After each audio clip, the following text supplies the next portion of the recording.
বৃহস্পতিবার পবিত্র রাতে কেউ যদি এই দোয়াটি 100 বার পরে কোনো দিন পৃথিবীর কোনো মানুষের কাছে তার হাত পাততে হবে না। পৃথিবীর সব কিছু তার পায়ের নিচে আল্লাহ হাজির করে দিবেন।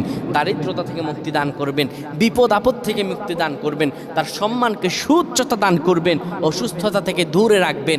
আল্লাহর অশেষ দয়া ও রহম তাকে দান করে দিবেন। সুবহানাল্লাহ। বৃহস্পতিবার রাত এটি গুরুত্বপূর্ণ রাত। এই রাত সপ্তাহে একদিন আসে। আরবিতে রাত আগে আসে, দিন পরে আসে। সুতরাং বৃহস্পতিবারের যে দিন গিয়ে রাত, এটি বৃহস্পতিবার রাত নয়, এটি শুক্রবারের রাত, এটি জুমাবারের রাত, এটি দোয়া কবুলের রাত, আল্লাহর কাছাকাছি হওয়ার রাত। সুবহানাল্লাহ।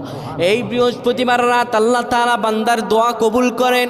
কেউ যদি বৃহস্পতিবার রাতে ঈশা নামাজের পরে পবিত্র হয়ে ইয়া হাইয়ু ইয়া হাইয়ু ইয়া হাইয়ু ইয়া রফিয়ু ইয়া রফিয়ু ইয়া রফিয়ু এই দোয়াগুলো পড়তে পারে 100 বার, আল্লাহ রাব্বুল আলামিন